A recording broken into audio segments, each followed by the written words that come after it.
de investigación de encuestas por la Universidad de Michigan, así como en gerencia social por el Instituto de Desarrollo del Banco Interamericano de Desarrollo.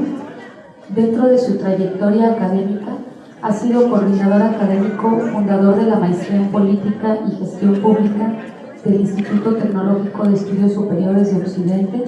Ha impartido cursos en instituciones académicas como el Centro de Investigación y Docencia Económica, el Colegio de México, la Universidad de Guadalajara, el Colegio de Jalisco. Desde 1998 es profesor e investigador del Departamento de Estudios Sociopolíticos y Jurídicos del ITESO. Es autor del libro Educar en el Federalismo, la política de descentralización en México. Asimismo, es coordinador de las publicaciones Candados y Contrapesos, la protección de los derechos, políticas y programas sociales en México y América Latina, y de capacidades institucionales para el desarrollo humano, conceptos, índices y políticas públicas, entre otras publicaciones. En el ámbito electoral, ha sido director de Capacitación Electoral y Educación Cívica y consejero presidente del Instituto Electoral de Participación Ciudadana del Estado de Jalisco. Asimismo, ha sido consejero electoral en el Consejo Local del Instituto Federal Electoral en Jalisco y asesor en el Consejo General del IFE. Ha coordinado e impartido cursos y diplomados sobre elecciones. Ha participado en misiones de observación electoral de la Organización de los Estados Americanos, la OEA. En el plano internacional ha sido consultor del Buró de Políticas de Desarrollo del Programa de Naciones Unidas para el Desarrollo en Nueva York, comisionado del Alto Consejo para la Protección de Programas Sociales en Contextos Electorales, también del mismo PNUD de México, coordinador estatal y editor del Informe sobre el Desarrollo Humano Jalisco 2009, también del mismo programa en México, y actualmente es director ejecutivo de Jalisco ¿Cómo Vamos?, Observatorio Ciudadano de Calidad de Vida, académico del ITESO, analista político en diversos medios de comunicación, consultor independiente de políticas públicas y actualmente nombrado por el gobernador del estado como subsecretario de Planeación. Le damos las gracias por aceptar esta invitación a venir a darnos esta ponencia magistral y lo recibimos con un aplauso antes de que se ponga.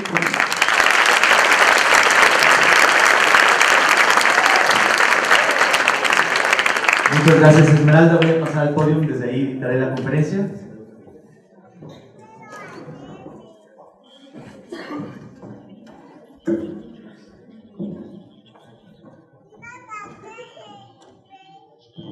Muy buenos días a todos. Muchas gracias por permanecer en el recinto. Como lo decía Esmeralda, la doctora, pues vale la pena tener este tipo de espacios para una reflexión un poco más profunda, o al menos alternativa de lo que está ocurriendo en el aula. Como ya lo mencionaba Esmeralda, fui recientemente nombrado subsecretario de Planeación del Estado, lo que antes era la Secretaría de Planeación, que ocupó de hecho el exrector Víctor Manuel González Romero, y que es un espacio que ha estado ocupado por muchos universitarios, fundamentalmente provenientes de la Universidad de Guadalajara, lo cual me da mucho gusto porque he encontrado colegas de ustedes altamente competentes, con grandes aptitudes en ese espacio, en esa dependencia del Poder Ejecutivo. He debido renunciar al Observatorio Ciudadano Jalisco ¿Cómo Vamos? La semana pasada, y también he solicitado licencia como investigador del ITESO, de modo que ahora estaré, a partir del 1 de marzo, totalmente abocado a las tareas de la planeación y la programación del gasto público del Estado. Sin embargo, como la invitación a esta conferencia me la había hecho desde hace tiempo el rector y gente del staff, pues había decidido que aceptaba la invitación y decidí sostener mi participación en la misma. Así que trataré de ubicarme, si me lo permiten, digamos 2 semanas atrás, cuando todavía estaba como observador ciudadano y como activista de la sociedad civil, y no tanto como lo estoy ahora como funcionario público del Estado. Voy a dividir mi conversación en 2 partes. La primera es una especie de radiografía teórica de la participación ciudadana en el mundo y en México, que tiene que ver con la posibilidad de, digamos, mapear las distintas alternativas, modalidades que existen para la participación ciudadana en México, Y la segunda parte será una plática sobre el Observatorio Ciudadano Jalisco ¿Cómo Vamos?, que inició actividades hace algunos años, 2 para ser más precisos, y que se ha colocado como un referente importantísimo en la sociedad civil de Guadalajara. No sé si alguno de ustedes haya escuchado hablar de Jalisco ¿Cómo Vamos? ¿Nadie? Por ahí algunas voces que sí. Bien. Ok. Investigación aplicada y sociedad civil. ¿Por qué lo titulo así, investigación aplicada? Porque mucha de la investigación que ustedes hacen de sus tareas, de sus trabajos y demás, es en muchas ocasiones teórica, pero cuando se trata de bajarla un poco al terreno de las realidades, pues hay que llamarle aplicada, y en ese sentido la voy a vincular a la discusión sobre sociedad civil en México. Primero, ¿qué es investigación científica? La generación de conocimiento por medio de métodos científicos para la comprensión del mundo. Es desde una perspectiva positivista que seguramente más de alguno de ustedes ha discutido en su salón de clases. Y hay fundamentalmente 2 tipos de investigación: la pura básica o teórica, que es la generalmente conocida como no aplicada y que es importantísima para la formación de habilidades y competencias, pero también está la investigación aplicada, que tiene que ver con justamente la aplicación de esos conocimientos teóricos puros o básicos en función de una realidad completa o de un objeto de estudios particular. Y hay, algunos dicen, otro tipo de investigación que no vale la pena ahorita mencionar. La investigación aplicada está orientada a la optimización de procesos y producción, a la innovación, buscando alternativas de organización, y finalmente a la solución de problemas. Esto también tiene que ver con un enfoque de políticas públicas que busca justamente resolver problemas que nos aquejan como sociedad, problemas públicos, problemas de todos, comunitarios, etcétera, etcétera. Y en ese sentido, como les decía, las políticas públicas es una investigación aplicada como tal, que es el enfoque que le quiero dar a esta breve presentación. La investigación aplicada tiene, digamos, modelos para la solución de los problemas específicos. Me voy a ir un poco más rápido con esto porque esta es una parte un poco más teórica y no es el momento de hacer un mapeo tan exhaustivo. Me salto a decir que voy a tomar un micrófono.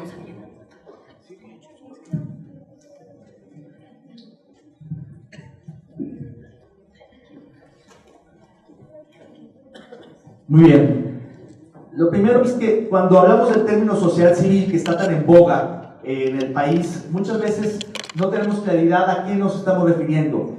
Hay algunos que hablan a nombre de la sociedad civil, la ponen en mayúsculas, hay otros que hablan de varias sociedades civiles, pero lo cierto es que la sociedad civil se refiere fundamentalmente a la sociedad civil organizada, a las organizaciones de la sociedad civil, a los representantes de estas organizaciones de la sociedad civil, a los integrantes en su totalidad de la sociedad y a las distintas facetas o esferas civiles de los grupos o individuos. Es decir, la sociedad civil puede ser todo eso al mismo tiempo.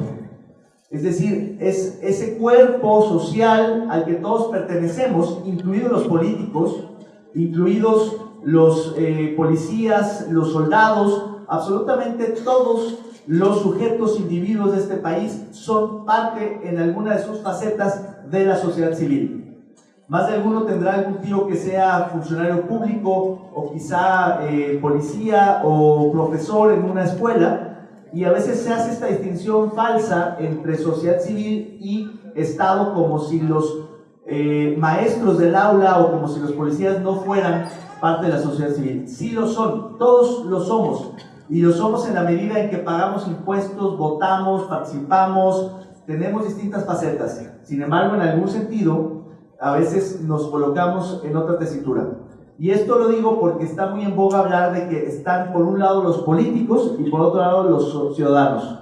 Por un lado los candidatos de los partidos, por ejemplo, y por otro lado los candidatos ciudadanos, cuando en realidad lo correcto sería decir que todos son ciudadanos, simplemente hay unos que son independientes a los partidos políticos o que no pertenecen al gobierno. Hoy, por ejemplo, a mí me toca ser parte del gobierno del Estado. Soy funcionario público y por tanto en esa faceta no soy, digámoslo así, un activista o un representante de la sociedad civil, pero en otras facetas sigo siendo un integrante de la sociedad civil, ¿por qué voy a seguir votando? Porque voy a pagar mis impuestos, porque voy a seguir involucrado en actividades de la junta vecinal donde vivo, porque voy a seguir opinando en ciertos medios de comunicación, etcétera, etcétera. Y la participación ciudadana se refiere a los ámbitos de participación tanto en lo estatal o público como en las otras modalidades no estatales de participación, que puede ser activa o pasiva, y hay distintas formas de participación, modelos existentes. Es decir, la participación ciudadana, como ahora está en boga, puede darse no solamente en el ámbito de la sociedad civil, en las ONGs, en las federaciones, en las asociaciones, en las distintas iniciativas, sino también en el Estado, en los gobiernos, porque los gobiernos, el Estado, es algo público de todos y cada vez es más común encontrar esquemas, instancias de participación de los ciudadanos que no participan o que no forman parte como funcionarios públicos. Ustedes piensen, si no, por ejemplo, en la política social en los últimos 20 años en el país, cómo ha empezado a abrir espacios para la participación ciudadana a beneficiarios, a observadores, a incluso evaluadores extranjeros, etcétera, etcétera, que no son parte de la cadena de mando de los funcionarios públicos y sin embargo están participando en labores propiamente del Estado, en el ámbito público estatal. El otro, el ámbito público no estatal, es posiblemente los otros que tienen en mente. Y hay híbridos, por supuesto, que son cuasi públicos o cuasi privados, donde hay, digamos, organizaciones que tienen financiamiento público, pero también privado, que se caracterizan por estar reguladas por el Estado, pero que tienen cierta autonomía propia y que no es claro si son estrictamente hablando del Estado o privadas o de la sociedad civil. Hay muchos espacios, es un continuum el que encontramos de un lado a otro del espectro, desde lo estrictamente estatal, gubernamental, hasta lo privado, pasando por lo público no estatal. Las modalidades de participación son muchas, muchísimas. De hecho, hay una caracterización amplísima en la literatura especializada en participación, pero que se puede resumir en dos, fundamentalmente, en una participación activa o pasiva. Y por activa, ahorita lo voy a explicar más adelante, me refiero a un involucramiento proactivo en las acciones, en las políticas públicas, y una modalidad pasiva que se refiere más a una observación, a una contemplación, a una crítica, que es igualmente válido. Aquí no hay una modalidad mejor que otra, aquí lo que hay son distintas modalidades. Y finalmente, las formas de participación, que son distintos modelos existentes. Esto nos lleva a una matriz que es actuación e intervención. Hay una diferencia importante entre la modalidad activa y pasiva. Y fuera del Estado, fuera del ámbito estrictamente gubernamental, primeramente tenemos fuera un activismo ciudadano que es el que ha irrumpido con mayor fuerza en el país en los últimos años. Me refiero fundamentalmente a las organizaciones defensoras de los derechos humanos, defensoras del medio ambiente, promotoras de distintas causas sociales, que no necesariamente son las organizaciones de la sociedad civil históricas que habían realizado una labor más de asistencia social. Si revisa uno la historia de la sociedad civil organizada en este país, los orígenes, durante muchos años, décadas diría yo, prácticamente la sociedad civil organizada estuvo del lado de la asistencia social, de los orfanatorios, de los asilos, de las senadurías, de este tipo de esfuerzos de carácter social, de carácter asistencialista, donde entró la sociedad civil organizada porque el Estado se replegó, porque los gobiernos dejaron de hacer esa función. Y entonces empezamos a ver la proliferación de un montón de organizaciones que sin ellas no tendríamos esa red de protección social que hoy por hoy sigue siendo importantísima y cada vez más en el país. Piensen ustedes en estas guarderías de pronto que realizan una función social, pero que es una función de gobierno, pero que no es ejecutada por la autoridad, sino por organizaciones de la sociedad civil. Esa es toda una generación y ese es un paradigma distinto de la participación ciudadana, que tiene que ver más con este estilo asistencialista de apoyo social, que no es el que ahora está predominando en el debate público nacional, que se refiere mucho más a un activismo ciudadano proactivo, quizás en algunos casos beligerante, pero que ha sido fundamental para promover la participación ciudadana, para detonar los procesos de democratización del país, para exigir transparencia a los gobiernos, para exigir la apertura de cuentas y de gastos, para lograr muchas cosas de la mano con medios de comunicación y con iniciativa privada para lograr cambios fundamentales. Piensen ustedes, por ejemplo, en el Grupo Oaxaca. El Grupo Oaxaca era un grupo de intelectuales, expolíticos, medios de comunicación que, reunidos en alguna ocasión en la ciudad de Oaxaca, pero sin ser oaxaqueños, fueron de fin de semana a Oaxaca, eran fundamentalmente capitalinos, empezaron a idear el planteamiento de crear una ley de transparencia, un instituto, una institución que garantizara esa ley que hoy es un derecho de todos los mexicanos y que muchos de ustedes en su generación lo toman como algo dado, como algo que ya existe y que antes, hace 10 años, no podía saberse. Les voy a poner un ejemplo. En 1997, cuando el entonces presidente Zedillo y su partido PRI perdieron la mayoría en la Cámara de los Diputados, se produjo el primer gobierno dividido en este país, que es cuando el ejecutivo, es decir, en este caso el presidente, no tiene mayoría en el legislativo. En ese momento sucedieron muchos cambios y, entre otros, un grupo de organismos de la sociedad civil solicitaron al presidente de la República que revelara, entre otras cosas, su sueldo, cuánto ganaba el presidente de la República, porque en ese entonces, hace 15 años, no se sabía cuánto ganaba el presidente de la República. Hoy es un derecho ciudadano saber cuál es el sueldo de todos los funcionarios públicos y hoy sería una osadía que un funcionario lo negara, además de que ya está en los portales de transparencia, ya existe como tal. Ese ejemplo es un logro de organismos de la sociedad civil, de movimientos sociales que bien organizados lograron promover ciertas agendas y que desde fuera del Estado lograron que sucedieran cambios dentro del Estado importantísimos, como fue la apertura y transparentación de los gastos públicos, de la nómina y de muchos otros datos fundamentales y sensibles de la administración pública.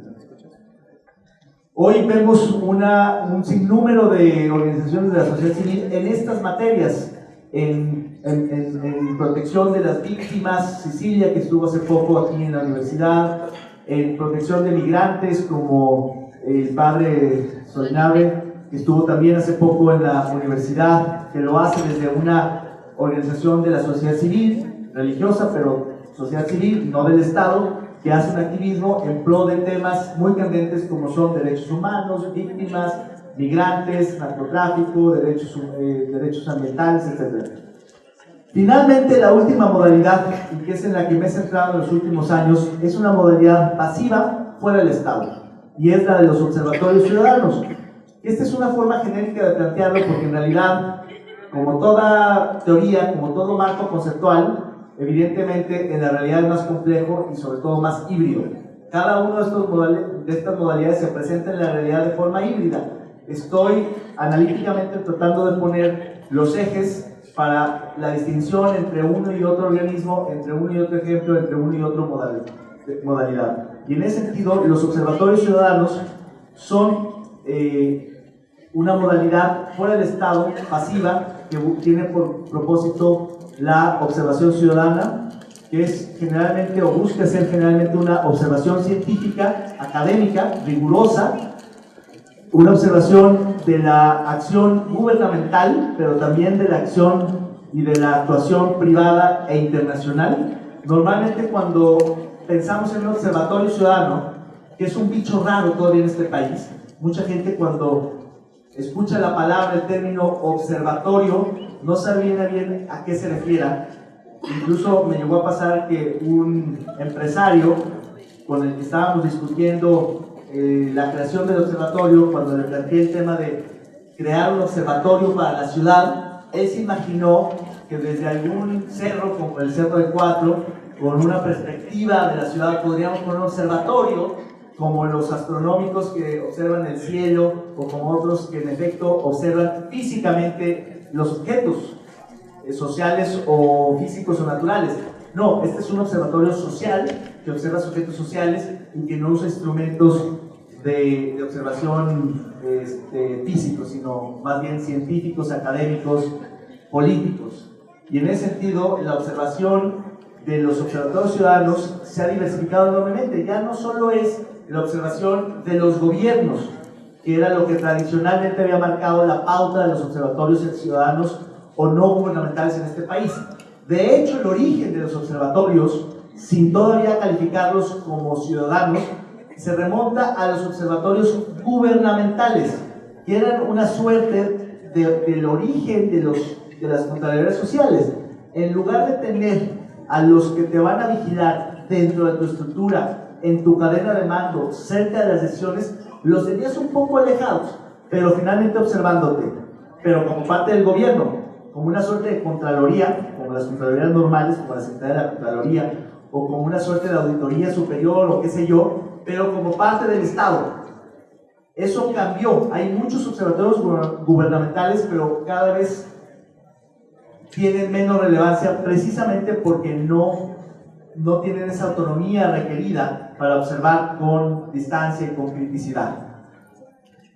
Y los observatorios que empezaron a surgir desde la sociedad civil empezaron a tener cada vez, digamos, más influencia en la toma de decisiones, y después surgieron observatorios como Jalisco Cómo Vamos, que empezó a observar incluso a la ciudadanía, a la sociedad, no solamente al gobierno, sino a nosotros mismos. Y eso es importantísimo en términos de participación ciudadana, porque también empiezan a medir esos observatorios la propia participación, la cultura cívica, las actitudes sociales y demás, porque muchas veces nos quejamos, y lo decía el rector Tonatiu, que muchas veces nos quejamos del gobierno o esperamos que el gobierno resuelva todo, cuando en realidad deberíamos de estar ya en un paradigma mucho más de corresponsabilidad con el gobierno para la solución de los problemas públicos. Y en ese sentido, los observatorios ciudadanos que empezaron a observarse a sí mismos, es decir, a la sociedad civil, empezaron a encontrar muchos resultados muy significativos, mucho más explicativos de la condición actual. Y en ese sentido, la observación ciudadana no es exclusiva de los gobiernos o de las políticas públicas, sino del conjunto de la sociedad y del Estado. Investigación aplicada y observación ciudadana desde la sociedad civil. Bueno, lo primero que hay que decir es que este tipo de observación cuenta con legitimidad por varias razones. Por su origen, por su actuación y por su razón. Su origen porque los observatorios ciudadanos que están surgiendo en el país provienen en su mayoría de la sociedad civil, de gente con prestigio, con una trayectoria respetable, conocida y demás, que le da credibilidad a sus acciones. Por su actuación, porque generalmente es crítica, es distante del poder, es independiente del gobierno, y eso permite que los observatorios observen con esa credibilidad y confianza. Y les voy a poner un ejemplo. Si ustedes recuerdan, en el debate presidencial del año pasado, en algún momento estaban los candidatos Peña, Vázquez Mota y López Obrador debatiendo sobre ciertas cifras. Y en algún momento del debate, en lugar de referirse a datos que el propio Estado, que el propio gobierno realiza, produce y difunde, se refirieron a datos que estaban siendo producidos por organizaciones de la sociedad civil, por el INCO, por el Instituto Mexicano para la Competitividad, por Transparencia Mexicana, el capítulo México de Transparencia Internacional, y no el INEGI y no la Secretaría de Economía. Esto es muy delicado, no es un asunto anecdótico o menor, tiene que ver con la falta de credibilidad de muchas de las instituciones públicas que generan información y que son las encargadas oficialmente de generar información.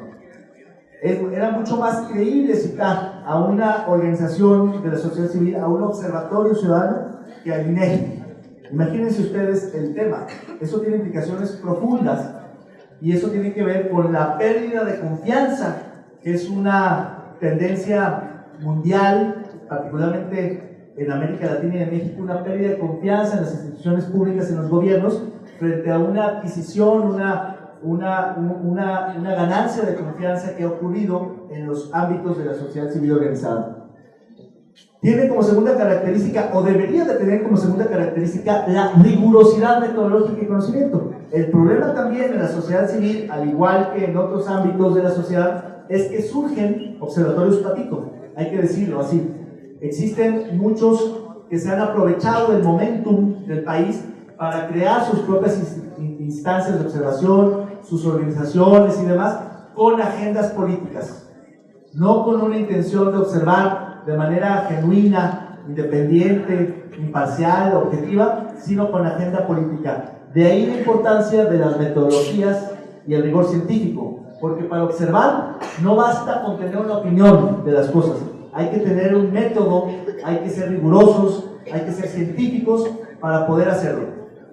Y esto lo digo también porque ha existido también un cierto facilismo para hacer crítica del gobierno, para hacer crítica del status quo, para quejarse de las condiciones en que estamos.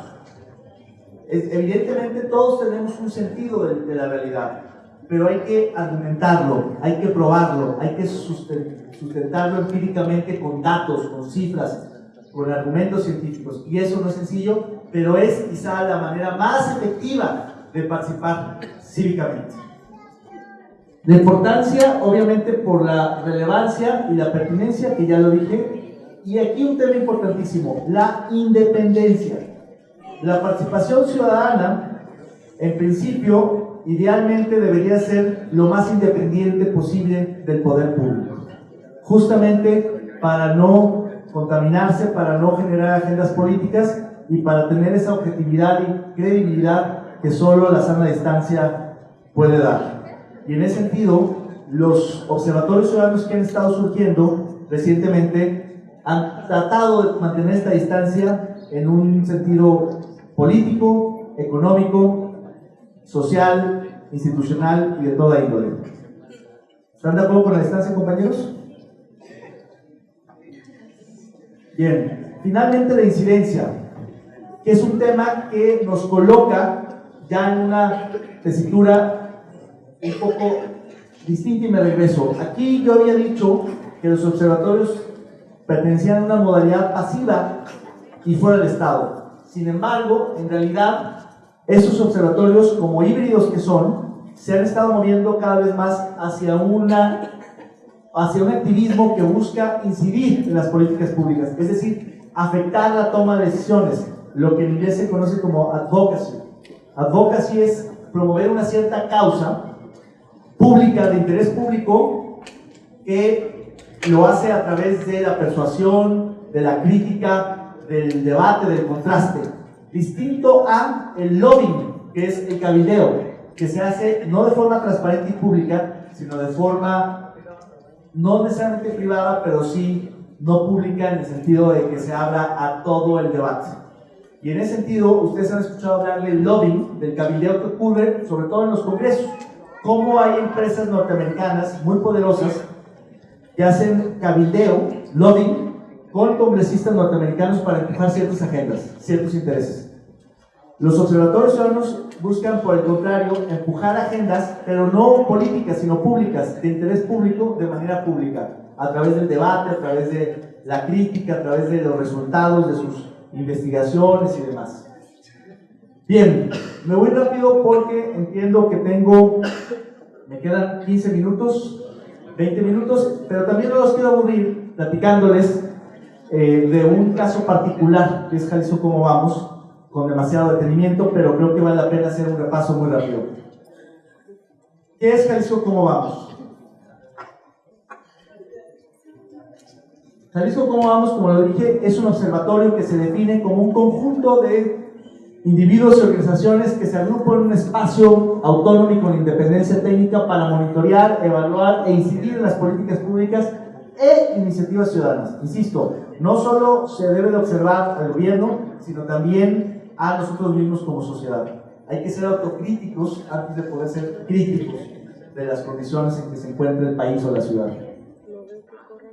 Segundo, los ciudadanos que están en boga. Los ciudadanos lo entendemos como aquello que que es lo cotidiano, lo colectivo, lo público, lo de todos. Pero en términos de observación, fundamentalmente se refiere a tres características. Primera, la independencia política, que ya lo mencioné respecto al poder público. Lo segundo es la autonomía financiera o económica, que es muy importante tratar de lograr para no depender de las transferencias de los recursos del Estado. Esa independencia se gana también con la autonomía económica. Y finalmente, el capital social. ¿Alguien ha escuchado hablar de ese término? Aquí los compañeros, ¿no? Capital social se refiere al cúmulo de interacciones sociales en una comunidad dada. Es decir, qué tanta cercanía, qué tanta densidad en las relaciones existe en una determinada sociedad. Hay muchas definiciones, esa es la Putnamiana, que a mí es la que más me gusta, y justamente en la sociedad civil mexicana, de lo que adolecemos es justamente de la posibilidad de tener un mayor capital social como punto de partida para la organización de la sociedad misma.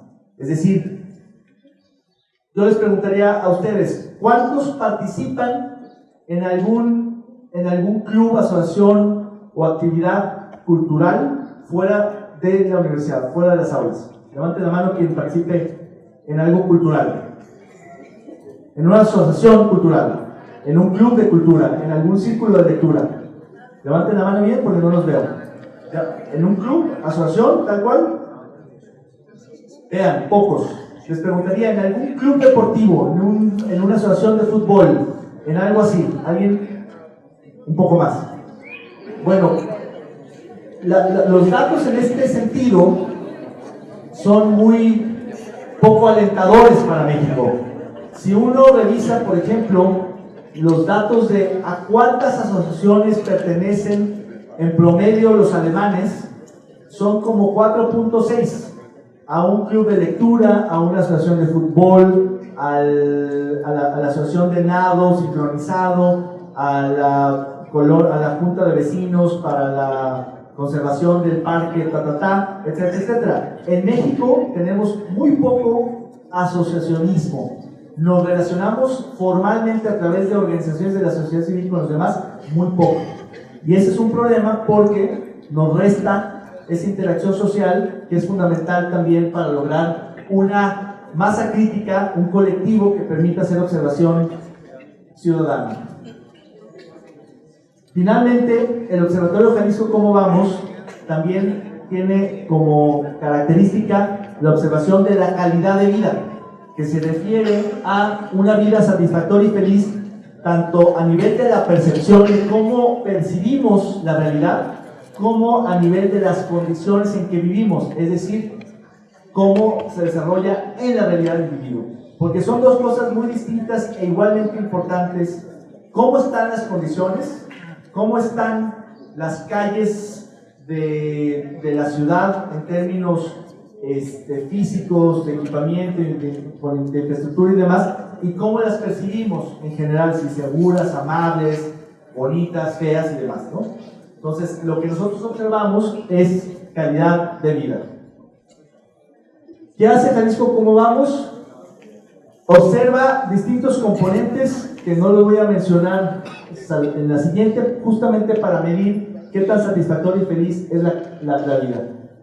Este es un mapa conceptual del observatorio, de los temas que se evalúan y se siguen, que están agrupados en tres grandes dimensiones. La primera es la de capacidades individuales del sujeto y se refiere fundamentalmente a su empleo, a su ingreso, a su condición de marginalidad, de pobreza, a su educación, salud, cultura y las relaciones interpersonales con los demás, capital social. Segundo, el entorno urbano, que es fundamental porque está centrado el observatorio en la ciudad de Guadalajara, que se refiere al desarrollo urbano, a su infraestructura, a su equipamiento, a la vivienda, a la movilidad, que es un tema candente hoy por hoy, el medio ambiente y por supuesto el espacio público. El espacio público. ¿Qué es el espacio público? ¿Han escuchado hablar del término espacio público? Espacio público es la banqueta, es la plaza, es el encuentro de los ciudadanos, es el espacio de los medios de comunicación, es el espacio que no es el privado, donde nos encontramos con los demás. y que es fundamental para lograr cohesión social, para aumentar capital social y finalmente para hacer observación ciudadana.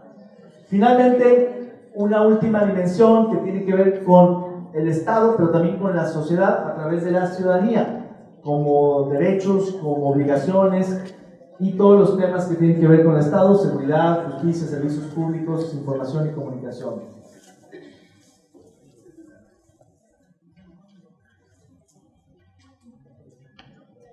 Déjenme irme un poco más rápido porque estos temas son un poco técnicos, pero fundamentalmente lo que hace Jalisco Cómo Vamos es medir la calidad de vida de los ciudadanos por medio de dos instrumentos. Por un lado, las encuestas de percepción ciudadana, que son, ustedes lo saben, encuestas que miden, que le preguntan a la gente qué opina, qué piensa, qué considera sobre muchos temas. Y ese es un instrumento importantísimo para conocer lo que está ocurriendo en la realidad, o lo que la gente está pensando que ocurre en la realidad, que es distinto, que es ligeramente diferente. Ustedes recordarán que el año pasado en las elecciones hubo una crisis muy importante de credibilidad en torno a las encuestas, porque muchas de ellas se equivocaron, no dieron los rangos, tuvieron dificultades técnicas, metodológicas. Hubo una gran discusión en el país en torno a la credibilidad, la efectividad de las encuestas. Pues bien, hay que hacer una autocrítica, hay que evaluar qué sucedió en muchos de esos estudios demoscópicos, pero, sin embargo, las encuestas siguen siendo instrumentos poderosísimos para saber lo que está ocurriendo, lo que la gente piensa. No deja de ser un instrumento muy importante al cual hay que ponerle atención. Y ustedes, como universitarios, deberían de estar siempre atentos a la producción de conocimiento por esta vía tan importante. Muchas veces las encuestas se desacreditan por el hecho de que no entendemos cuál es su lógica científica. A mí nunca me han preguntado, yo no conozco a nadie que le hayan encuestado, a mí yo no le creo esa encuesta porque a mí fulanita y mi tía perenganita me dijo otra cosa, pero bien hechas son importantes, y sobre todo porque eso nos permite saber cosas que de otra manera no podríamos saber. Y en ese sentido, tenemos en el observatorio una encuesta anual muy importante, muy grande, pionera en el país, única en México, que es la de la calidad de vida subjetiva. Y se preguntan todos esos temas que enumeré a la gente. ¿Qué opinas de esto? ¿Cómo te sientes acá? ¿Qué esperas de esto? Etcétera, etcétera. Del otro lado, tenemos los indicadores, que también han escuchado hablar de ellos. Los indicadores objetivos de calidad de vida. Y eso se refieren a los registros administrativos que producen los gobiernos. Me refiero a lo que hace el INEGI precisamente para recoger datos, cuenta los números de focos que hay en sus casas, les pregunta cuánto es su ingreso en pesos y centavos, les pregunta si fueron asaltados en el último año, les hace una serie de preguntas que luego se convierten en registros administrativos oficiales, pero es a través de una encuesta, o de un cuestionario, o de una entrevista. Y son distintos métodos que existen para ir generando información pública, registros oficiales administrativos, que nos permiten, todos se han metido alguna vez a la página del INEGI o de alguna institución que produce información, y pueden ver cuánto gastó el municipio, en qué se lo gastó, cuántas presas hay ahí, como los anuncios, ¿no?, que escuchamos en el radio, que existen 400 especies de orquídeas en el país. Cada y duro, ¿no? Todo el mundo escucha ese anuncio, ya que lo cambien. Pero lo cierto es que ellos generan información estadística que es muy importante interpretar y reinterpretar desde una perspectiva ciudadana para poderla poner al alcance de todos y que sea más fácil de entender. Es tan compleja la realidad social que muchas veces nos sentimos angustiados y sobrecargados de la información que se produce y que está ahí, y a veces nos cuesta trabajo saber cuál es el presupuesto de la Universidad de Guadalajara. Deberíamos de saberlo, pero la cifra nos queda grande, en fin. Entonces, la observación ciudadana permite ubicar en su justa dimensión y sobre todo en un relativo fácil alcance esa información compleja que producen las instancias gubernamentales, pero que es de acceso público y que es de todos, y que todos deberíamos de utilizar esa información, no solamente los tomadores de decisiones. Bueno, como les decía, observamos la ciudad de Guadalajara, pero también el estado en segunda instancia, y el modelo de los cómo vamos no es nuevo, existe desde hace 15 años, surgió en Bogotá, Colombia, con el Bogotá Como Vamos, que fue un observatorio pionero en su tipo en América Latina, importantísimo, y que hoy por hoy es un referente ciudadano clave para todo lo que ocurre en la capital colombiana. Esa es la visión del Observatorio Jalisco Como Vamos, convertirse en 10 años en un referente de la ciudad, porque la ciudad y el Estado y el país y todo el desarrollo se tiene que construir a partir de un nuevo paradigma que se basa en este entendimiento de la gobernanza, como eso que ocurre entre el Estado y la sociedad, y ya no solo desde el Estado. Lo volvió a decir el rector Tonatio Bravo, que estamos acostumbrados a pensar que los líderes sociales son aquellos que están en el Congreso. Todo lo contrario, hoy por hoy difícilmente podríamos decir que son liderazgos sociales aquellos que ocupan cargos públicos. Desde luego que hay grandes funcionarios y grandes liderazgos en la función pública, pero los liderazgos no se agotan ni se restringen a el Estado, están surgiendo cada vez fuera del Estado.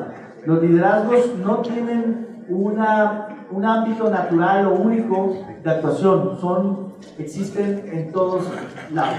Y en ese sentido, en lo que se ha convertido el Bogotá Como Vamos es fundamental, es una prueba de que desde la sociedad civil se pueden hacer cosas distintas y se puede cambiar la realidad. En alianza, en colaboración con el Estado. Y como les decía, en este nuevo paradigma de la gobernanza, fundamentalmente tendríamos que estar pensando en tres cosas. Cómo la participación ciudadana, la participación de la gente, complementa las acciones públicas del gobierno. Cómo la participación ciudadana se corresponsabiliza de la función pública, de las decisiones, y cómo se refuerzan los lazos entre la sociedad y el Estado. Características todas ellas de un nuevo paradigma en el que tenemos que empezar a pensar la ciudad y el Estado y las regiones y el país a partir de la gobernanza. Y en ese sentido, este observatorio en el cual participan funcionarios públicos y varios integrantes de este observatorio participan en distintas instancias del Estado, se cruzan entre sí y hay una participación mutua y recíproca que le ha valido reconocimientos internacionales de algunas agencias de Naciones Unidas. Me voy a saltar esta parte que tiene que ver un poco con la organización interna del observatorio, que no es relevante en este momento, y simplemente decir que también hay una parte fundamental. ¿Tienes una pregunta? Échala. ¿Sí? ¿Nos regresamos? Rapidísimo, muy bien. Fundamentalmente, la estructura directiva o de gobierno del observatorio se compone en este momento de tres instituciones que salieron para dar origen a este observatorio, que fueron el ITESO, Extra, que es una asociación de medios de comunicación que han escuchado de buenas causas, buenos efectos, y la Fundación Álvarez de Castillo. Fundamentalmente, esto tiene que ver con razones históricas. En Bogotá es la Universidad Javeriana, que es la jesuita de Bogotá, la que participa, lo mismo en Córdoba, Argentina, etcétera, etcétera, y por eso fue el ITESO, y porque me tocó a mí iniciar, fundar el observatorio. Extra, porque nos han abierto los espacios de comunicación, para inserciones, para promocionales, etcétera, que nos ha permitido comunicar muy bien y posicionar muy pronto al observatorio. Y tercero, la Fundación Álvarez del Castillo, que es la que recoge el dinero privado, de aportaciones estrictamente privadas, para el observatorio, que nos ha permitido sobrevivir sin recursos públicos hasta este momento. Y hay un consejo técnico que se compone de académicos y de gente con mucho prestigio que nos acompaña, y finalmente una dirección ejecutiva. Debo decir que el equipo propiamente del observatorio éramos 5. Una de ellas es Esther Soto, que me acompaña, que es la coordinadora de vinculación y de procuración de fondos, y otros 3 colegas que se quedaron en la oficina. De ese tamaño es el observatorio, que no se corresponde a veces con la presencia pública, que si ustedes ven nuestras redes sociales, nuestra página web, nuestras publicaciones y demás, podrían pensar que es una cosa mucho más grande. Pero no, desde la sociedad civil se utilizan con mucha mayor eficiencia los recursos, por lo escaso de ellos, y por tanto hay que dar mucho mejores resultados. Ahora que me tocó asumir lo que hasta el jueves pasado era la Secretaría de Planeación del Gobierno del Estado, que es una de las secretarías pequeñas, con apenas 150 funcionarios, me doy cuenta que esa es una plataforma privilegiada para hacer muchas más cosas. Pero la productividad de la sociedad civil tiende a ser mucho más elevada que la productividad de otros ámbitos, simplemente por la escasez de los recursos, la necesidad de exprimirlos al máximo, porque hay que operar con muy pocos, empezando porque los sueldos son mucho menores. Equipos temáticos, les decía que es una parte importantísima, que creo que fue muy bien desarrollada por Jalisco Como Vamos y que vale la pena que la piensen como una manera de construir una red de conocimiento. Y esta se refiere a la incorporación de un montón de especialistas provenientes de la academia, del periodismo, de la iniciativa privada, del activismo ciudadano, de ámbitos profesionales, etcétera, que los invitamos a formar parte de una serie de equipos temáticos para cada uno de los temas que mencioné, que nos asesoren, nos acompañan de manera muy cercana y bien relevante, que ha permitido que el observatorio despliegue su potencial de manera mucho más importante. Esta parte me la salto porque ya no tiene caso. Y también decir que no estamos solos. El Observatorio Jalisco Como Vamos forma parte de una red mexicana por ciudades justas, democráticas y sustentables, en la que participan ya observatorios de 8 ciudades del país y creciendo y contando. Esto mismo que estamos haciendo acá, lo están haciendo de manera distinta, con sus particularidades, pero haciendo algo semejante en Tijuana, en Ciudad Juárez, en Ciudad de México, en León, etcétera, etcétera. Y también hay colegas que en América Latina están haciendo lo mismo. Existen 70 iniciativas en la región latinoamericana de observatorios semejantes al nuestro, a Jalisco Como Vamos. Este es Jalisco Como Vamos, esto es la red mexicana, pero si ven, donde se concentra la mayor parte de los observatorios es en Brasil. Este mapa de logotipos de las redes nacionales y red latinoamericana no está actualizado, son muchos más, pero da una idea de la pluralidad y de la riqueza del surgimiento de los observatorios ciudadanos en América Latina. En Brasil tenemos un río Como Vamos, pero tenemos otros muy importantes como nuestro Sao Paulo y tantos otros a lo largo de las distintas ciudades. En Bogotá, por ejemplo, todos se llaman Como Vamos porque ahí la marca inició y se consolidó, y tenemos el Barranquilla Como Vamos, Cartagena Como Vamos, Cali Como Vamos. En Uruguay igual, todos se llaman Como Vamos, Montevideo Como Vamos, etc. Pero en otros lugares se llaman muy distintos. En Chile también hay un Como Vamos, en Argentina también hay un Como Vamos, Buenos Aires Como Vamos, etcétera, etcétera. En Perú está Lima Como Vamos, y empiezan a surgir iniciativas que empiezan a su vez enlazarse en red y que te abren un horizonte interesantísimo y que a ustedes como universitarios les permitiría explorar mucho más allá de, no digamos, las fronteras locales de la ciudad o nacionales del país, sino internacionales en América Latina. Chavos queriendo participar en observatorios, haciendo sus prácticas. Por cierto que tuvimos un par de estudiantes de CUAF haciendo una práctica fabulosa con nosotros, hicieron el mapeo, hicieron los mapas de los indicadores para georreferenciarlos de manera muy, muy profesional, que seguramente se van a enlazar con otros estudiantes de otras universidades públicas de otras regiones del país. Esta parte me la salto porque no tiene interés. Y finalmente, aquí voy a parar porque el tiempo se me ha agotado y no quiero abusar más de él, pero decirles que el observatorio ha producido un par de publicaciones, en realidad tres libros muy importantes que me gustaría compartirlos con ustedes, y que son, primero, una encuesta, la primera encuesta de percepción ciudadana sobre calidad de vida. ¿Cómo nos vemos los tapatíos? Tapatíos entendidos como aquellos que vivimos en el área metropolitana de Guadalajara, sin distingo si vivimos en Tonalá o en Tlajomulco o en Zapopan, sino tapatíos para referirnos a todos. Y en ese sentido es una primera publicación muy importante que marcó un hito en la demoscopía local. De ahí sacamos un segundo libro, que es este, que no está proyectado, porque no lo subimos, pero que es la segunda encuesta de percepción ciudadana sobre calidad de vida y que se llama igual, cómo nos vemos los tapatíos, simplemente que varía del 2011, que fue la anterior, a 2012. Este libro se encuentra en línea en www.jaliscocomovamos.org. Ojalá se echaran un clavado en nuestra página web o nos sigan en Twitter o en Facebook. También estamos como, esto lo voy a poner al final, si se nos podemos ir a la última, ahí está, ese es el Twitter, Jalisco Cómo Vamos, por si nos quieren seguir, o el mío personal, que es Gómez Álvarez D, @Gómez Álvarez D en Twitter. Si se echan un clavado en la página, van a poder ver los libros online. Pero algo que les quiero recomendar mucho, que les va a ser muy útil para sus clases, para sus trabajos, son las infografías.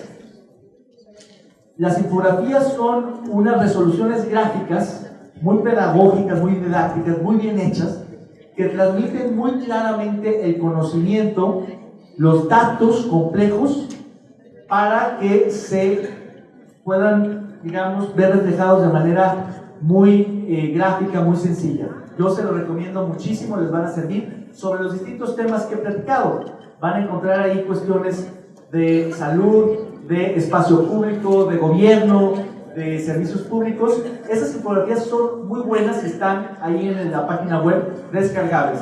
Y por último está el tercer libro, que es el que mostré allá hace un momento, que es el de los reportes, el reporte de indicadores, que también tienen contenidos fantásticos de toda esta información proveniente de fuentes de información dispersas y fragmentadas, INEGI, OCDE, Naciones Unidas, CONAPO, etcétera, etcétera. Así que esas publicaciones, que son productos del observatorio, son bienes públicos que se ponen a disposición en el sentido más amplio del término, de distribución gratuita y de acceso no restringido, para que cualquiera de ustedes pueda descargar las bases de datos de la encuesta, pueda descargar los libros completos en PDF y hasta pueda descargar las infografías separadas una por una, por si solamente les interesa un determinado tema. Ahí está todo, y está todo al alcance. Y hay información, créanmelo, muy valiosa. Esa es la gran aportación de esa participación ciudadana fuera del Estado, de forma relativamente pasiva, digamos, que no busca en una primera instancia incidir en las políticas públicas, sino en una primera instancia solamente monitorear indicadores para generar conocimiento útil. Obviamente nos hemos movido o nos hemos querido mover hacia una modalidad mucho más proactiva, pero eso tiene que ver con esta cuestión híbrida de las que les comentaba, pero fundamentalmente esa es la función social de un observatorio ciudadano, y que es hoy por hoy una de las instancias, mecanismos, instrumentos más importantes de participación ciudadana, sobre todo a los jóvenes, a los universitarios, que tienen una expertise, que tienen conocimientos, habilidades, aptitudes académicas, de investigación, de pensamiento crítico, y que es donde mejor pueden poner en juego sus conocimientos, sus inquietudes, sus incluso condenas o reprobaciones en un observatorio. Así que termino haciendo una invitación para que todos aquellos estudiantes universitarios comprometidos con causas públicas sociales abiertas y que estén interesados en participar en hoy por hoy una de las organizaciones de la sociedad civil más importantes del Estado, que es Jalisco Cómo Vamos, y el observatorio ciudadano más importante de la ciudad, lo puedan hacer. Las puertas están abiertas, la invitación está hecha, dependerá de ustedes. Muchas gracias.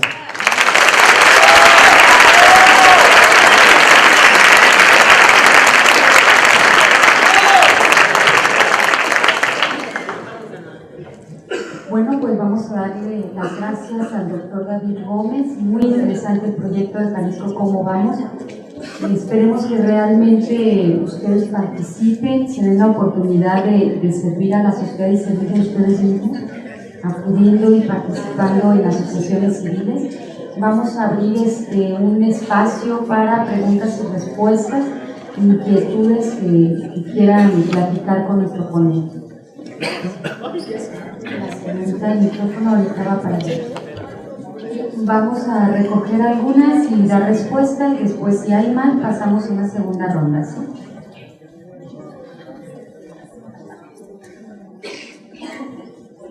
Buenos días, soy estudiante de la Universidad de Guadalajara, carrera de periodismo.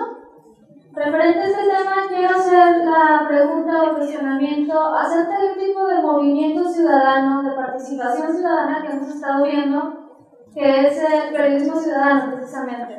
En estos tiempos hemos notado que se ha dado en gran medida. Entonces, quiero preguntar qué tipo de expectativas se tienen hacia este tipo de participación incluyente de todos los ciudadanos y de cómo los jóvenes en especial hemos estado participando en este tipo de cosas. Nos interesamos en cuanto a cómo está cumpliendo el gobierno, qué tipo de participación tenemos nosotros. Entonces, quiero preguntar eso, ¿qué expectativas podemos tener de este tipo de nueva participación ciudadana?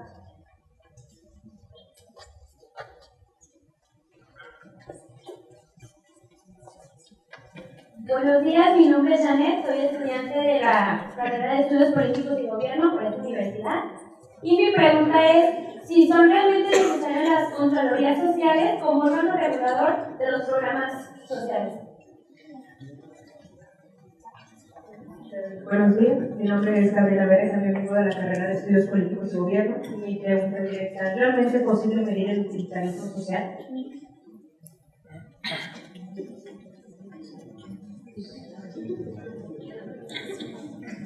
Hola, buenos días, soy Gino Córdoba, aquí en el Centro de Cultura.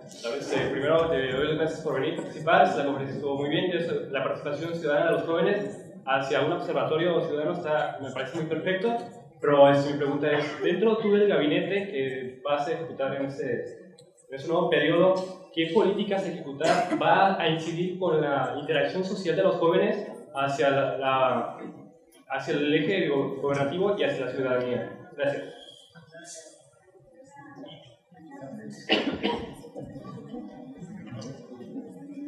Hola, buenos días. Hola, buenos días. Mi nombre es Oscar, soy de Economía de la Universidad de Guadalajara. Por ejemplo, ¿cuál es la participación de los jóvenes como tal en este tipo de observatorios? Y no nada más me refiero a como participar dentro de Jalisco, como vamos, sino algo externo, quizá. Lo veo como en el movimiento, a lo mejor, el Yo Soy 132.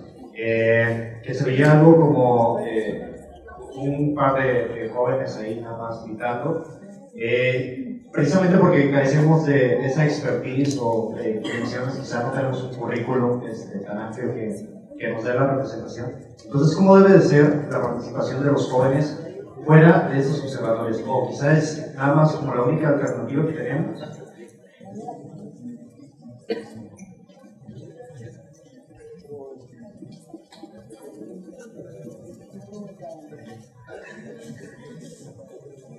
Buenos días, venimos nosotros del Centro Universitario de la Ciénaga y mi pregunta es, así como nos invitaste para participar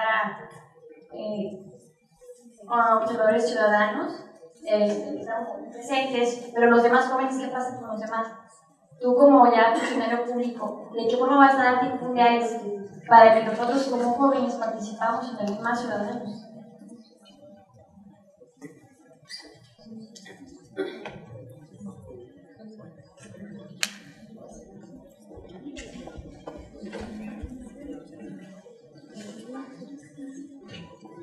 Bien, buen día. Hay una reflexión que quisiera hacerte antes de la pregunta. El IJAS es más el estorbo que lo que apoya en el asociacionismo. Hace poco tuvimos el informe donde presumían que tenían 700 y tantas asociaciones, porque la estrategia del gobierno anterior ha sido meter a todas las asociaciones, sean de desarrollo social o de desarrollo humano, y hacer que cambien obligatoriamente el acta constitutiva para que se hagan de tipo asistencial. Y entonces obviamente ha venido a engordar el padrón en el ánimo de manipular con relaciones clientelares el hecho de poder dar ciertos apoyos. Este año amanecimos con la bronca de que solo se le dieron 20 millones a la sociedad civil, y luego el grave problema es que la forma de cómo se distribuyen pues también se da de manera clientelar. Entonces tenemos el caso del periodo pasado, y tristemente es el de Emilio, con su intento del petardo de la alianza, de la Gran Alianza, que agarró el gabinete y lo convirtió en automático a sociedad civil. Me imagino que tienes el dato muy claro. Entonces, la estrategia Vive la utilizó también para cuestiones políticas. La prueba fue el año pasado, tuvimos nosotros en el diario oficial que los diputados en contubernio entregaron 30 millones y el Mesón de Esa Misericordia salió ganón ahí. Obviamente fue como la última mentada de madre con el pinche papelito, ¿no? Porque lo peor y lo más grave fue que lo hicieron de manera oficial, porque salió en el diario oficial y los diputados lo avalaron. Te hago esta reflexión porque me gustaría saber cómo le va a hacer David, el que ubican en sociedad civil, el analítico del observatorio, para que desde la perspectiva tuya, ciudadana, y desde el nuevo cargo que tienes, cómo planear políticas públicas quitándole el clientelismo, que eso es una cuestión muy tentadora cuando se está en el poder, cómo hacerle para lidiar con esa situación. Y de paso a felicitarte y esperemos que ahí estemos bien representados la sociedad civil. Muy bien, pues muchísimas gracias. Muy buenas preguntas. Gratamente sorprendido con las buenas preguntas. Me voy a ir en el mismo orden en que las plantearon. Sobre el periodismo ciudadano, creo que parte de la moda de adjetivar todo como ciudadano tiene que ver justamente con esta preocupación y desconocimiento, preocupación genuina y real de los temas de la sociedad, pero también un desconocimiento de lo que significa ser auténticamente ciudadano. Pero si el periodismo ciudadano se entiende como aquel que recoge las preocupaciones de la sociedad, de los lectores, de la mayoría de los consumidores de los medios de comunicación, entonces bienvenido, porque también hay que recordar que históricamente ha habido un periodismo oficial o gobernista, y que en ese sentido es un periodismo que ha cumplido una función de Estado, una función política y no tanto una función informativa. Al final del día, de lo que se trata es de informar lo más fidedigna y objetivamente posible a los lectores, a la sociedad en general, pero también con un determinado sesgo, porque todos los periódicos tienen algún tipo de sesgo por su propia naturaleza, su composición, pero que si ese sesgo es hacia los ciudadanos, pues qué mejor, porque eso querría decir que está verdaderamente recogiendo las preocupaciones, que esté ahí plasmado en el periodismo lo que la gente está esperando conocer, leer, informarse, escuchar. Así que por supuesto que yo creo que es una forma de ver el periodismo muy válida y que hace mucha mancuerna justamente con este tipo de modalidades como la de los observatorios ciudadanos, porque justamente recogen ese tipo de voces que no tenían antes cabida en el periodismo oficialista o el periodismo tradicional, llamémoslo también así, donde a veces no había posibilidad de participar y de aparecer en los medios de comunicación. También es importante mencionar aquí que hay que cuidar mucho los balances y las ponderaciones, porque no cualquier voz es representativa o indicativa de la sociedad civil. Es decir, mientras que las autoridades públicas son representantes, se supone en teoría, de la sociedad civil, porque hay un mecanismo de elección que es a través del voto y que un representante popular se puede ostentar como representante de su distrito, de su demarcación, de su municipalidad o de lo que sea. Los que nos decimos o nos decíamos representantes de la sociedad civil en realidad no lo somos tanto, somos indicativos de la sociedad civil. Somos un ejemplo de la sociedad civil, pero nadie nos ha elegido para ser representantes y mucho menos para hablar en nombre de la sociedad civil.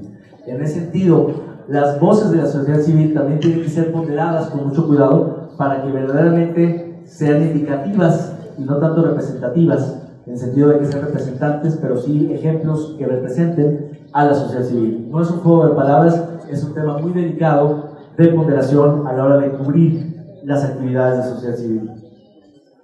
¿Son necesarias las contralorías sociales? Sí. Yo creo que mientras no logremos normalizar la función pública en el sentido de que no ocurran desvíos, malversaciones, corrupción y demás, creo que las contralorías sociales siguen teniendo una función importante.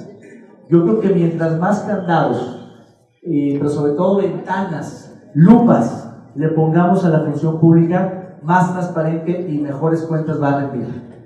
Evidentemente, este tipo de instancias pueden ser burocratizantes y pueden obstaculizar la correcta operación del gobierno. Sin embargo, hay que buscar un equilibrio de nueva cuenta muy cuidado, en donde sin tener que dispensar todavía este tipo de instancias, busquemos que no obstaculicen la función pública. Las propias unidades de transparencia, por ejemplo, que por ley tienen que tener todas las dependencias públicas, una ventanilla virtual y física, donde cualquier ciudadano puede pedir información pública, desde el sueldo del secretario hasta el número de focos que tiene la dependencia, lo pueden hacer por transparencia de manera anónima. Ese alud de solicitudes de información ha repercutido mucho en el dinamismo de la administración pública. En algunos casos casi ha colapsado porque han llegado cientos y hasta miles de solicitudes de información absurdas que no tienen otro objeto que, digamos, distraer a la administración pública para responder a esas preguntas que de otra manera, si no lo hace, podría ser sancionado. En ese sentido, las Contralorías Sociales, sin ser para nada lo que han sido las unidades de transparencia, siguen siendo útiles y habría que reformularlas en todo caso, pero mantenerlas para darles esa oxigenación a los programas y las políticas públicas, sobre todo en temas sociales. ¿Cómo se puede medir o si es posible medir el utilitarismo social? Es difícil. Todos los temas sociales son complicados, pero existen métricas, existen metodologías, existen distintas epistemologías para tratar de pensar y repensar lo que son esas cosas y asociarles indicadores que nos permitan tener una idea aproximada, aunque no perfectamente objetiva, de cómo están ocurriendo esos fenómenos sociales. De qué tan utilitarios somos, qué tan solidarios somos, qué tan cercanos, qué tan cuestionados estamos como sociedad. Hay indicadores, sí se pueden medir, no son medidas únicas, son aproximativas, pero por supuesto que existen instrumentos desde las ciencias sociales que nos permiten hacerlo. En mi gabinete, ¿qué va a pasar con la interacción social con los jóvenes? Yo te diría, hay un espacio importantísimo y que por fortuna me toca a mí coordinar, y es el Plan Estatal de Desarrollo. Los planes de desarrollo, tanto el nacional como los estatales y los municipales en este país, son por ley obligatorios. Hay que presentarlos en los primeros 6 meses de gobierno, y para ello lo establece así la ley y la propia Constitución. Hay que hacerlo de manera democrática, hay que consultar a la sociedad civil. Eso puede ser retórica o discurso, o puede ser realidad y un trabajo de base importantísimo. Yo le apuesto que sea lo segundo, aunque históricamente en muchos casos ha sido lo primero. Y en ese sentido, por supuesto que la idea es recoger esas expectativas, esas propuestas, esas ideas, esas críticas, esas quejas de la sociedad civil, organizada o no, a través de muchos instrumentos, empezando por las encuestas, las consultas, las mesas, los foros. Hay muchísimas modalidades que se han utilizado en este país, y por supuesto con todos los sectores, particularmente con los jóvenes. En la curva de la demografía, del bono demográfico de este país, hoy los jóvenes están en la campana, en el punto más álgido, y es por supuesto el sector más importante al que se puede apelar. El asunto es cómo lo hacemos, cómo nos organizamos para que de veras las propuestas sean representativas, indicativas, de ese sector tan disímbolo y tan diverso y sobre todo tan dinámico como es el de los jóvenes. Y en ese sentido, me voy a la pregunta de la participación de los mismos jóvenes. Por supuesto que no se limita a los observatorios, no, ojalá no fuera así, ni siquiera sería deseable, no. La participación de los jóvenes tiene que ser mucho más dinámica, mucho más imaginativa, más creativa, más crítica, y en ese sentido yo siempre aplaudí el surgimiento del 132 en plena campaña electoral el año pasado. Sin embargo, después de un tiempo, creo que el movimiento se partidizó en el sentido de que se pronunció a favor y en contra de ciertos candidatos o de ciertas posturas, y perdió ese apartidismo que en un principio era una parte importante de su, digamos, surgimiento, y que después, además, por complicaciones hasta logísticas, organizacionales, se fragmentó, se tensó, se dispersó, y hoy está un poco desdibujado, en mi opinión, el movimiento 132, pero por supuesto en su momento fue importantísima esta irrupción en el escenario público, en el imaginario colectivo, de unos chavos que simplemente se decían que no estaban conformes con el status quo y que todavía sin hacer propuestas simplemente mostraron públicamente su inconformidad. Creo que esa debe ser la tesitura de los jóvenes y que cada uno participe de distintas maneras en las distintas modalidades que existen. Habrá quien se le dé más por una participación más técnica, más estudiada, más de bajo perfil, si ustedes quieren verlo, y que para ello hay otros espacios, y hay quienes quieran hacer más una cuestión de alto perfil, de movilización, de organización más amplia, que también es muy válido y muy legítimo. El chiste en todo caso es que participen. Creo que lo peor que puede pasar con los jóvenes es que nos involucren. Hay miles de maneras, y si no son suficientes las que hoy existen, pues hay que imaginar nuevas, y ese es su chamba. En cuanto a cómo difundir esto, incluso fuera de la ciudad, yo diría que otra vez de nueva cuenta, ahora desde mi posición, será a través de las consultas y las mesas que hagamos para la elaboración del Plan Estatal de Desarrollo. Y por supuesto que me encantaría cuando vaya a la región de la Ciénega poder platicar con los chavos del Centro Universitario de la Ciénega para que me planteen sus propias inquietudes y propuestas que son muy distintas a las de los centros temáticos universitarios de la ciudad, del área metropolitana, o muy distintos a otros de otras regiones. Eso por el lado, digamos, de ese gran instrumento que es la planeación democrática. Pero por supuesto existen otras posibilidades. Somos un país centralista, pero también somos un estado centralista. Si nos quejamos de que la mayor parte de las cosas ocurren en la capital de la República, tienen mucha razón los compañeros de otras ciudades medias y de otros municipios de quejarse de que mucho de lo que ocurre en este estado ocurre en el área metropolitana de Guadalajara. Es más centralista el estado en términos relativos que el propio país, y lo cual pues nos lleva a una obligación moral para descentralizar, para poner atención a otras regiones, y en eso yo soy un creyente. Ahora desde mi nueva función, por supuesto, por allá nos vemos en la Ciénaga.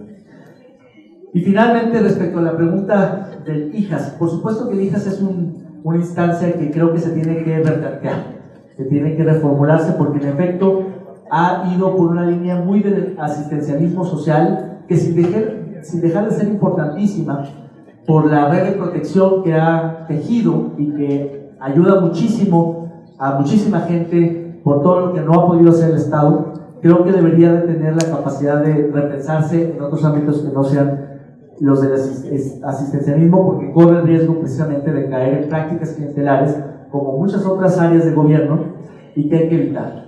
Y en ese sentido creo que el IJAS históricamente cumplió una función muy importante, pero que hoy en los tiempos modernos, en pleno siglo XXI, ya no da para seguir como fue creado. Y en ese sentido me refiero a esta nueva generación de organizaciones de la sociedad civil que no están por el asistencialismo, que aunque puedan hacer cuestiones de asistencia social, van mucho más allá. Y pongo un ejemplo muy concreto, es el de Mamá AC, de Rogelio Padilla, el maestro, que es un cuate que, si bien ha estado en estas luchas durante 30 años, es una persona de veras de la sociedad civil, ahora se ha movido a un activismo mucho más interesante, que ya no le da para seguir solamente en la égida del IJAS. Por eso es parte del equipo temático de pobreza y desigualdad del observatorio, porque es más proactivo, está metido en otras lides, y es un ejemplo claro de cómo al asistencialismo social se le están saliendo del bocal organizaciones que van mucho más allá de la asistencia que han venido realizando. En ese sentido, hay, creo que, pensar la relación Estado-sociedad desde algo mucho más allá de las propias del gobierno, desde la planeación, de la asistencia social y de otras, para replantearnos el paradigma, insisto, de la gobernanza, donde seamos corresponsables, complementarios y busquemos el consenso. Recuerden, son las tres características fundamentales de la gobernanza: buscar el consenso Estado-sociedad, la complementariedad Estado-sociedad y la corresponsabilidad de Estado-sociedad, en distintas medidas, en distintas instancias, de muy distintas maneras. No hay una fórmula única, pero lo que sí tenemos que pensar es cómo le entramos juntos. Los grandes problemas sociales o públicos se resuelven entre todos. Pocos se resuelven únicamente desde el Estado, incluido la seguridad. Véanlo, si no ustedes, con el surgimiento de las guardias, de las policías comunitarias, esta cuestión que de veras cuestiona la esencia misma del Estado. Vemos cómo hasta para la provisión de un servicio público que es eminentemente estatal que es la función más básica del gobierno, que es la definición más pura de Max Weber, el monopolio legítimo de la violencia, está siendo cuestionado, está siendo puesto en duda precisamente por la incapacidad del Estado para proveer ese servicio. Han tenido que ser las comunidades las que asuman esa función delicadísima, que es la de proveer seguridad e impartir justicia. Y en ese sentido, de ahí para todo lo demás, que es mucho menos estatal y que es mucho más público e incluso mucho más social, pues tenemos que entender todos. Entonces el nuevo paradigma obliga a reflejar no solo desde el IJAS, desde la integralidad del Estado mismo, en sus distintos órdenes, en sus distintos poderes, en sus distintos organismos autónomos, cómo restablecer la confianza entre el Estado y la sociedad y cómo repensar esa relación tan compleja entre el Estado y la sociedad. Muchas gracias.